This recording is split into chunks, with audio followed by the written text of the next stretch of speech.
बंधुओं, अब हम आपको भक्त श्री चंद्रहास जी की कथा सुनाते हैं। जाको राखे साइया, मार सके ना कोई, बाल न बांका करी सके, जो जग बैरी होए।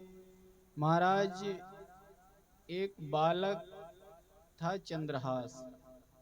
ये केरल देश में एक मेधावी राजा राज्य करते थे, वहां की कथा है।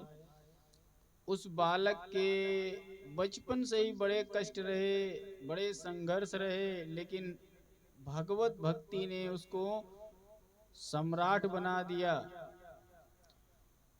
महाराज, केरल देश के जो राजा थे उन पर शत्रुओं ने चढ़ाई कर दी। युद्ध में महाराज मारे गए, रानी पति के साथ सती हो गई। उस समय तक राजा के एक पुत्र था, उनका नाम था चंद्रहास। राजकुमार की ये भी शैशव अवस्था थी, तो धाय ने उन्हें चुपके से अपना पुत्र बना करके वहां से नगर से निकल गई और कुंतलपुर नगर में रहने लगी। वो स्वामी भक्ता धाय मेहनत मजदूरी करके राजकुमार का पालन पोषण करने लगी। चंद्रहास बड़े ही सुंदर, क्योंकि राजपुत्र थे, राजकुमार थे, बहुत सुंदर, बहुत आकर्षक थे, बहुत सरलता और विनयी थे। सभी स्त्री पुरुष ऐसे भोले सुंदर बालक से स्नेह करते थे। जो अनाथ हो जाता है, जिसका कोई नहीं होता है, जिसका कोई सहारा नहीं होता है, उसके अनाथ नाथ अनाश्रयों के आश्रय श्री कृष्ण अपने हो जाते हैं, वे उसके आश्रय हो जाते हैं। अनाथ बालक चंद्रहास को कौन आश्रय देता उनके बिना। उनकी दयामय प्रेरणा से एक दिन नारद जी घूमते हुए कुंतलपुर पहुंचे और बालक से मिले। बालक को नारायण मंत्र दिया और एक शालिग्राम की मूर्ति दे करके नाम जप की महिमा बता करके अंतर ध्यान हो गए। अब वह नित्य नन्हा बालक देवर्षि की कृपा से हरिभक्त हो गया। अब वो जिस समय अपने कोमल कंठ से भगवान नाम का कीर्तन करता, नृत्य करता, भजन करता है, तो कहते हैं वो शालिग्राम मूर्ति से बालक के रूप में भगवान स्वयं प्रकट होकर के चंद्रहास को दिखता कि एक परम सुंदर सांवला सलोना बालक हाथ में मुरली लिए उनके साथ नाचता है, नाचा गा रहा है। दोनों साथ में नाचते गाते और तन्मय हो जाते। कुंतलपुर के राजा परम भक्त थे, संसार के विषयों से विरक्त थे, उनका कोई राजकाज में मन नहीं लगता था। केवल चंपक मालिनी नाम की एक कन्या थी। महर्षि गालो को राजा ने अपना गुरु बनाया था और गुरु के उपदेशानुसार वे भगवान के भजन में ही लगे रहते थे। राजा का प्रबंध, एक मंत्री था दृष्ट बुद्धि, वो सब किया करता था। वो नाम का मंत्री था, लेकिन वो पूरा राजा ही मान लो कि वो राजा के समक्ष कार्य करता था सारे, और पूरा हस्तक्षेप उसी का था। और राजा के मंत्री की एक ही रुचि थी, क्या? शासन करना, राज्य को भी करार दिलाना और राज कार्य के साथ में अपना भी धन एकत्र करना। और उस मंत्री के एक सुयोग पुत्र था, उसका नाम था मदन, और विषया नाम की एक सुंदर कन्या थी।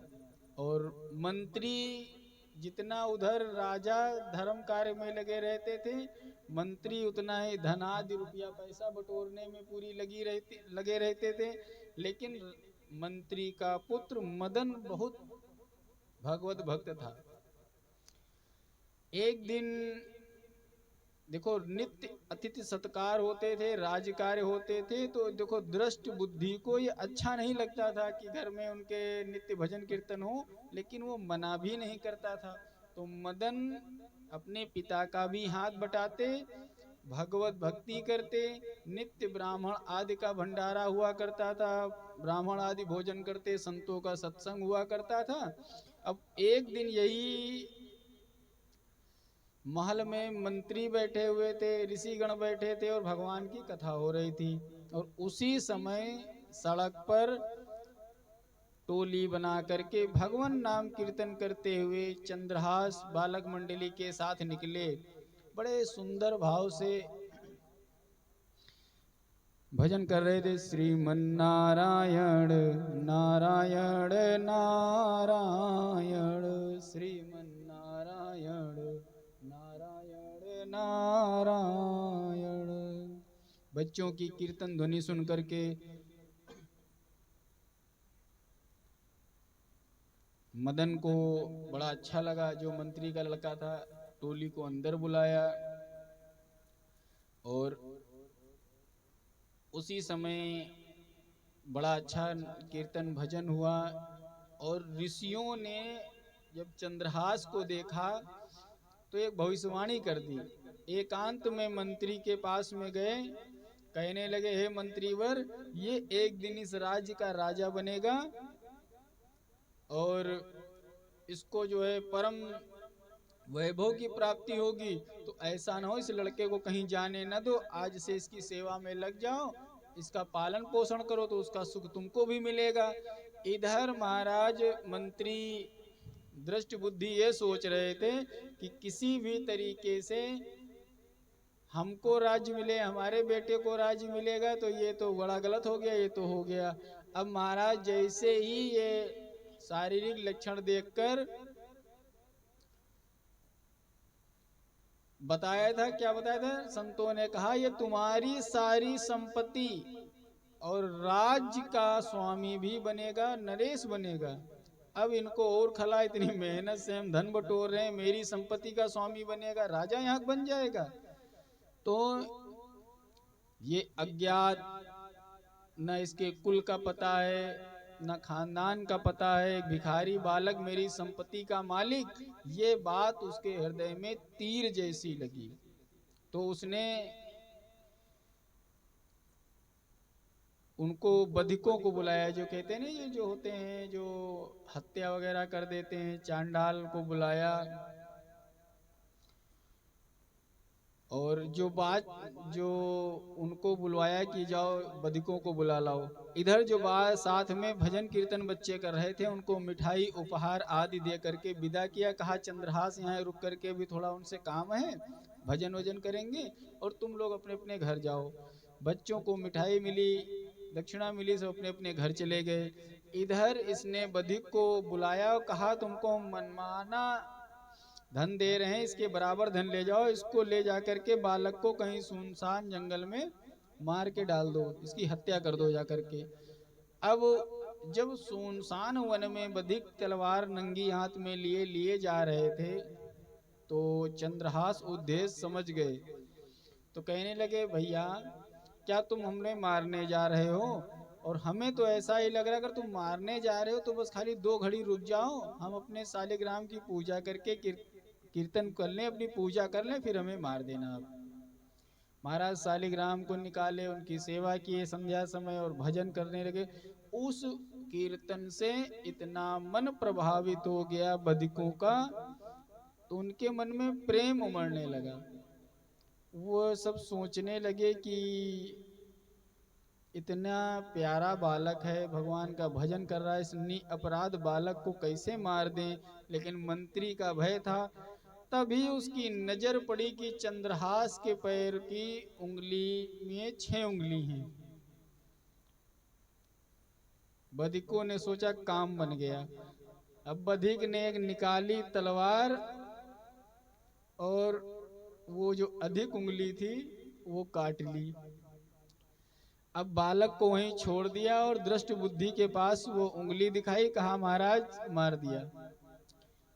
अब उसे लगा कि मैंने अपनी कुटिल बुद्धि से ऋषि मुनि ब्राह्मणों की बातें झूठी कर दी, इधर कुंतलपुर के अधीन एक छोटी सी रियासत थी, उसका नाम था चंदनपुर। वहां के नरेश कुलिंदक किसी कार्य से सवेरे सवेरे घोड़े पर चढ़े जा रहे थे। अब इधर चंद्रहास की उंगली कटी थी तो रो भी रहे थे। तो जानते हो कैसे रो रहे थे? करुण भाव में भगवान नाम कीर्तन करते हुए आवाज निकल रही थी, हरे कृष्ण हरे कृष्ण हरे कृष्ण हरे कृष्ण। करुण कीर्तन की आवाज जब राजा के कान में पड़ी तो देखा एक देव कुमार जैसा छोटा बालक करुण क्रंदन कर रहा है और उस रोने में भी वो हरि नाम कीर्तन कर रहा है। उसके चारों ओर अद्भुत प्रकाश फैला हुआ था। हिरणी जो होती है, हिरणी उसके घाव को चाट रही थी। पक्षी उसके ऊपर पंख फैलाकर छाया किए हुए थे। उसके लिए अन्य पक्षी पके पके फल ला करके रख रहे थे। और राजा के पास जाने पर पशु पक्षी जो उसके पास में थे वो सब वन में चले गए। इधर राजा के महाराज कोई संतान नहीं थी। राजा ने सोचा भगवान ने इस वैष्णो देव कुमार को मेरे पास भेजा है, और घोड़े से उतर करके बड़े स्नेह से गोद में उठाया चंद्रहास को और उसके शरीर की धूल आदि पोंछ करके अपने राजमहल में ले गए। अब चंद्रहास का पालन पोषण राजकुमारों की भांति होने लगा। यज्ञोपवीत संस्कार, गुरु के यहाँ रहकर वेद वेदांग शास्त्रों का अध्ययन किया और राजकुमार के योग्य अस्त्र शस्त्र चलाना, नीति शास्त्र सब सीखा। और राजा ने शीघ्र ही चंद्रहास को अपना राजपाट दे दिया और स्वयं भगवान की भजन में लग गए। अब इधर जब से राजपाट का प्रबंध चंद्रहास पर आया, इतनी बढ़िया व्यवस्था की कि छोटी सी रियासत भगवान की कृपा से इतनी जल्दी समृद्धि को प्राप्त हो गई। पैसा धन वैभव खूब पूरा योजनाबद्ध पूरा नगर हरि गुणगान से पूर्ण हो गया। घर घर हरि की चर्चा होने लगी। कहते हैं हर घर में एकादशी व्रत होने लगा। पाठशालाओं में हरि का गुणगान हो रहा था। चंदनपुर की रियासत बहुत जल्दी उन्नति कर रही थी। तमाम राजाओं के यहाँ ये मैसेज चला गया। इधर क्या था, जो छोटी रियासतें होती हैं वो बड़े राजाओं को कर देती हैं सुरक्षा के रूप में। तो कुंतलपुर को चंदनपुर की रियासत से 10,000 स्वर्ण मुद्राएं प्रतिवर्ष दी जाती थी। तो चंद्रहास ने उन मुद्राओं के साथ बहुत से रत्न उपहार आदि भी भेजे। जब दृष्ट बुद्धि ने चंदनपुर के राज्य का ऐश्वर्य और वहां के युवराज के सुप्रबंध की प्रशंसा सुनी तो वह स्वयं देखने आ गया कि महाराज ऐसी क्या बात हो गई है, कौन सी व्यवस्था हो रही है जिसके कारण महाराज इतना धन दौलत सब इकट्ठा हो गया है। वहां पर देखें, चंद्रहास की व्यवस्था को देखने के लिए दृष्ट बुद्धि चंदनपुर रियासत आया। बड़ी सेवा सत्कार हुई, लेकिन जैसे ही राजकुमार को देखा तो दृष्ट बुद्धि गया पहचान। उसने सोचा तो इसको तो मरवा दिए थे, ये तो यहाँ का राजा हो गया। अब इसने दोबारा चाल चली। अब ये एक बड़ी राज्य का मंत्री था, यानी रियासतों पे का ये तो सम्मानित। तो इसने कहा देखो हम कुछ दिन आपके राज्य में रहेंगे, तुम मेरा एक पत्र लेकर के कुंतलपुर चले जाओ, तुम बहुत खास हो और मार्ग में ये पत्र खुलने न पाए, ना ये किसी को देना, ये पत्र सिर्फ तुम मदन को दे देना। महाराज ये जाते जाते घोड़े से थक गए थे, बगीचा में लेटे हुए थे और उसी समय दृष्ट बुद्धि की पुत्री विषया वो वाटिका में भ्रमण कर रही थी। उसने देखा कि बहुत सुंदर देवता तुल्य वीर भी है, सुंदर भी है, राजकुमार लेटा हुआ, उसके बगल में एक कांख में चिट्ठी दबी हुई है। राजकुमारी ने चिट्ठी निकाली तो उस पर लिखा था, इसको जाते ही विष दे दो, इसको जाते ही विष दे दो। अब महाराज इतनी सुन देखा कि उसके बाप की मुहर लगी हुई है और उसमें लिखा हुआ है इसको जाते ही विष दे दो। तो वो समझी कि इतना सुंदर वीर राजकुमार है, पिताजी ने इसको हमारे वर्ण के लिए भेजा है, तो जल्दी में या लिखना भूल गए हैं इसीलिए विष लिखा है। तो अपने काजल से उस चिट्ठी पे विष दे दो की जगह लिख दिया विषया दे दो। और वो चिट्ठी महाराज चंद्रहास ने मदन को दी और बड़ी धूमधाम से शाम को ही तुरंत, राजाओं के यहाँ कोई कमी तो होती नहीं है, तुरंत पाणिग्रहण संस्कार करवा दिया गया विषया का चंद्रहास के साथ में। अब महाराज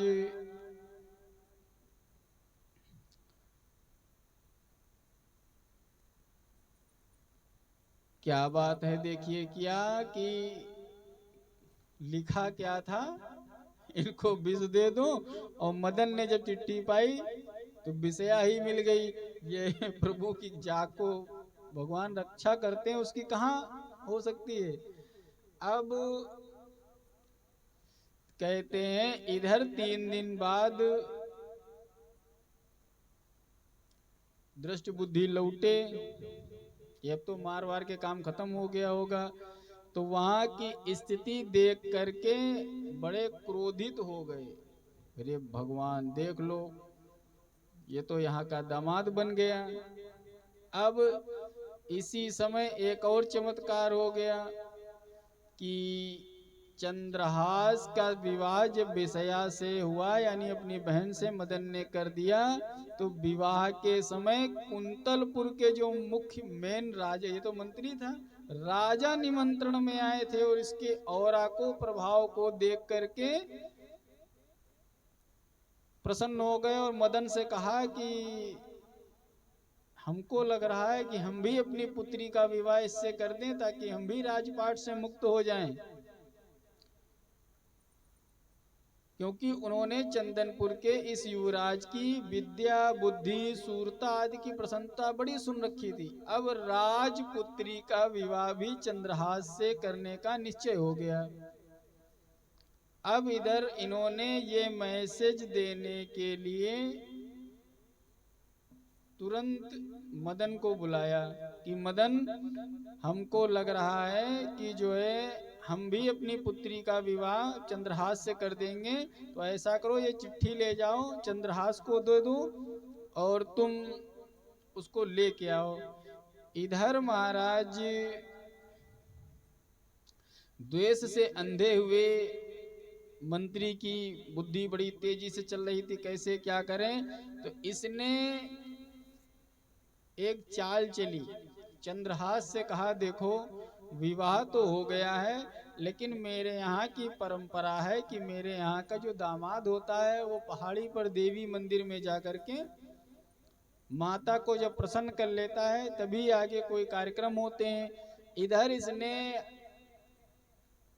चंद्रहास को देवी पूजा के लिए भेजा और उधर क्रूर बधिकों को ये समझाकर भेज दिया कि अभी जो युवक आएगा पूजा करने के लिए किसी भी हाल में इस बार बचना नहीं चाहिए, सर धड़ से अलग कर देना। अब महाराज इधर राजपाट बोले कि इधर हम विवाह करेंगे अपनी बिटिया का कुंतलपुर के महे राजा, और सुबह हम चले जाएंगे तपस्या करने के लिए। तो मदन बड़ा प्रसन्न हुआ और जल्दी जल्दी वो चंद्रहास के पास आ रहा था, रास्ते में चंद्रहास मिल गए। इधर चंद्रहास पूजा की सामग्री लिए मंदिर जा रहे थे, उधर मदन राजा का संदेश लिए बड़ी उमंग के साथ में उनसे मिला। देखो मदन भगवत भक्त था, सरल था, वो बड़ी मित्रवत रहता था, चंद्रहास को बहुत मानने लगा था। देखो हरिभक्त हरिभक्त दूसरी, वो उसके मन में कोई कपट नहीं था। तो उसको पता चला कि मेरा बहनोई एक राजा बन जाएगा, जो अभी तक एक मंत्री का दामाद हमारे जीजा है, खाली अब ये कुंतलपुर के महाराज बन जाएंगे। तो बड़ी प्रसन्नता से कहा, ऐसा है भैया तुम रहने दो, हम जाके देवी पूजा कर लेंगे, हमारे घर का सदस्य जाना चाहिए, चाहे तुम जाओ चाहे हम जाएं, इसमें क्या बात है। तो हम जा रहे हैं, मंदिर चले जाएंगे, तुम जाओ। राजा ने तुरंत बुलाया है, राजाज्ञा है। इधर महाराज जिस मुहूर्त में धृष्ट बुद्धि ने चंद्रहास की मृत्यु की योजना बनाई थी, उस मुहूर्त में उधर चंद्रहास का पारिग्रहण हो रहा था। और विधि का विधान देखिए कि उसी समय बदिकों ने उस मंत्री पुत्र मदन का सिर काट डाला। दृष्ट बुद्धि को पक्का करना था, पीछे जाकर के देखना था। इधर संदेश मिल गया कि चंद्रहास का विवाह राजकुमारी से हो गया है। और जब रास्ते में ही पता चला कि चंद्रहास का विवाह राजकुमारी से हो गया, वे तुरंत राजा घोषित कर दिए गए हैं और उनका राज्याभिषेक भी हो रहा है। तब कहने लगे मेरा पुत्र मदन, और व्याकुल होकर के दौड़े जब देवी मंदिर में, तो क्या देखा कि सिर अलग धड़ पड़ा है, सिर अलग पड़ा है। उनका बेटा उन बधिकों के द्वारा मार दिया गया। और पुत्र का शरीर देखते ही शोक के कारण जल्दी से तलवार निकाली और अपना भी सिर काट के देवी के चरणों में रख दिया। कहते अपना सर काट दिया, आत्महत्या कर दी, कोई बलि नहीं दी। अब दृष्ट बुद्धि को उन्मत्त भात ये सब देख भाड़ हुई, तुरंत चंद्रहास को संदेश गया, वो भी दौड़ के आया अपने ससुर के पीछे। थोड़ा भी देर नहीं लगाई, देखा कि दो दो लाशें पड़ी हुई हैं। चंद्रहास को बड़ा क्लेश हुआ और गुस्से में कहा, ये सब कौन सा भगवत भक्ति है भाई, गुस्से में अपनी हम भी सर काट देंगे। इतना दुख नहीं था। जैसे तलवार खींची, उसी समय आदि शक्ति पराम्बा साक्षात प्रकट हो गई। मातृहीन चंद्रहास को उन्होंने गोद में उठा लिया। कहने लगी, बेटा तू क्यों ऐसा कर रहा है, ये दृष्ट बुद्धि तो बड़ा ही दुष्ट था और सदा तुझे मारने के प्रयत्न में लगा रहता था। इसका पुत्र मदन सज्जन और भगवत भक्त था, लेकिन उसने तेरे विवाह के समय अपना शरीर दान करने का संकल्प कर दिया था, इसलिए वो उधर उरीण हुआ है, ये दुष्ट मारा गया है। अब तुम वरदान मांग लो, तुम पर हम बहुत प्रसन्न हैं। चंद्रहास ने हाथ जोड़ करके कहा, माता अगर आप प्रसन्न हैं तो हमें सिर्फ एक ऐसा वर दीजिए क्या, जिससे श्री हरि में मेरी अविचल भक्ति बनी रहे, जन्म जन्मांतर तक मैं भगवान की सेवा में रहूं, जब भी जन्म मिले भक्त ही बन के रहूं। और हे माँ तू बड़ी दयालु है, तू इस दृष्ट बुद्धि के जो ये मंत्री है ना, दृष्ट बुद्धि, इसके अपराध को क्षमा कर दे, तू मेरे लिए मरने वाले इन दोनों को जीवित कर दे माँ। और तू तो बड़ी दयालु है, इस दुष्ट बुद्धि के मन की मलिनता का नाश कर दे, ताकि ये भी भगवत भक्ति से अपना कल्याण करें। माँ मुस्कुराई, कहती हैं तथास्तु। ऐसा कह करके अंतर ध्यान हो गई। दृष्ट बुद्धि और मदन दोनों जीवित हो गए। चंद्रहास को उन्होंने हृदय से लगा लिया, सारी गलती पछताया हुआ। अब वे दोनों भी भगवान के परम, दोनों क्या, मदन तो भक्त था ही, अब दृष्ट बुद्धि भी जो है भगवान की भक्ति में लग गया। और राजकाट पूरा सब चंद्रहास देख रहे हैं। भगवान के परम भक्त जहाँ रहते हैं, वे अन्य को भी अपना भक्त बना लेते हैं। सब मिलकर सादर बढ़िया घर लौट आए, बड़े आराम से रहने लगे। इसीलिए कहते हैं, काम क्रोध लोभ मद आदि लय के दूर किए, नृप पाई ऐसो नैनन में राखिए। काम क्रोध लोभ मद आदि लय के दूर किए, जिए नृप पाई ऐसो नैनन में राखिए। कहीं जीती बात आदि अंत लो सुहात हिए, तो पढ़े उठी प्रात फल जैमिन में साखिए। श्री राम जय राम जय जय राम, श्री राम जय राम।